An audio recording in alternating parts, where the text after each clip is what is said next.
crafters, welcome back to my channel Because I'm Crafty. My name's Katelyn and I'm here with another sewing machine tutorial. In my last videos I showed you how to thread a machine, I showed you how to do your straight stitch and your zigzag stitches, and I learned something new about my machine, which was amazing. And so today I'm going to go over the 4-step buttonhole stitch that a lot of machines like this have. If you have a much newer machine, it's usually automatic, but I'm going to go over this type and let's get into it.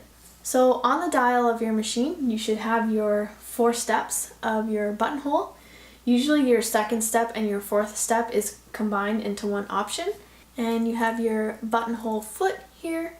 It is extremely helpful when making your buttonholes, so I'm going to go ahead and attach that and we'll get into the steps. So I'm going to attach my buttonhole foot, which looks like this. It's got the bar in the middle for the foot to attach to, and it's got some red lines down the side. That's an indicator for how big you need to make your buttonhole. Now it's something you need to measure prior to getting to your machine. Measure your button and make sure you know which size you need to make it. So I'm going to press my little lever at the back. It's going to release my foot. Put this one underneath, and I want to reattach this here. Sometimes it's a little tricky getting it lined up. There we go. So I'm going to put my dial to number 1 because that's the first step we want to do. So as you can see on my buttonhole foot here, we've got a red line on the inside and we've got red lines on the outside. You want to match those up to get your length. So I'm just going to start back here, and I've got my dial set to my number 1 start, and we've got our length dial set to the buttonhole setting.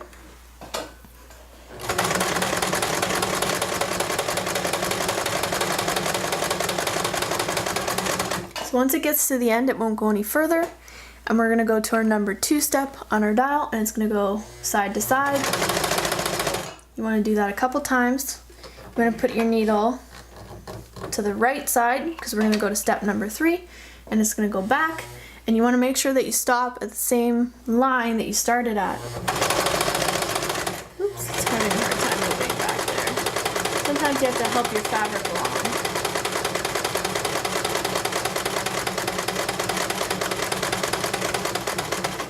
Okay, so now we want to go to number 4. It's going to finish off our buttonhole.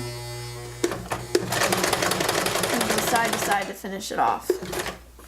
So if we look at our buttonhole, it's not looking so great because it made one skip stitch, and I'm going to change my needle and try it again. So we're going to attempt another buttonhole here because my first one, it skipped a stitch, so it doesn't look so hot. So I'm going to start back here. Go to my number 1 step, and we're going to come towards us.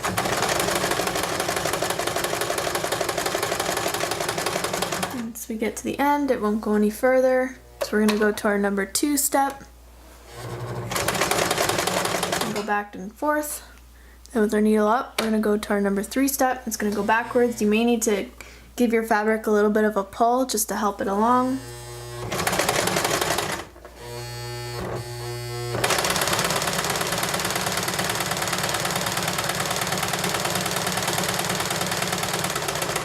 Now once we get to where we started, we're going to go back to our number 4 step, go back and forth to finish off, and do that just a few stitches back and forth, and that's it.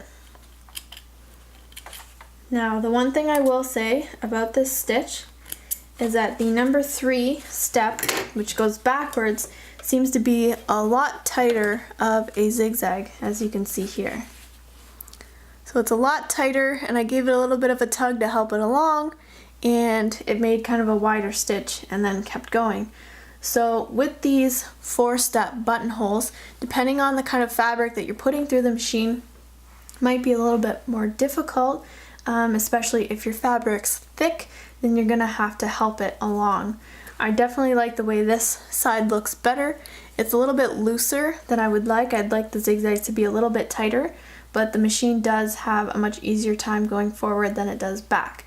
So if you are able to have a newer machine with a nice automatic buttonhole, it is an amazing feature. It does mess up sometimes, just like any kind of machine would, but it is a lot easier.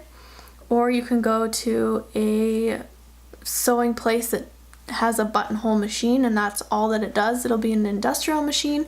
So if you're looking for professional garment making, that might be something that you want to look into.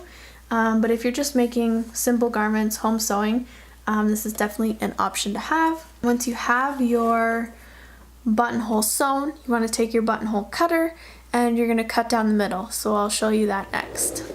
So we've got our buttonholes here. I went back and did another one to test it out, and it looks much better than the first two, which is something that always happens. You always need to kind of test it out first.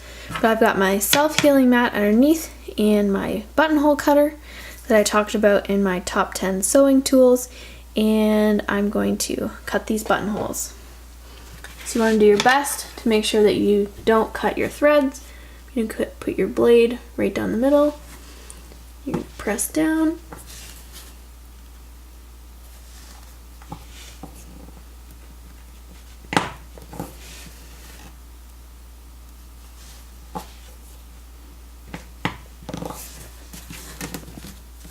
That. Now our buttonhole's open. There's a little spot at the end here. There we go.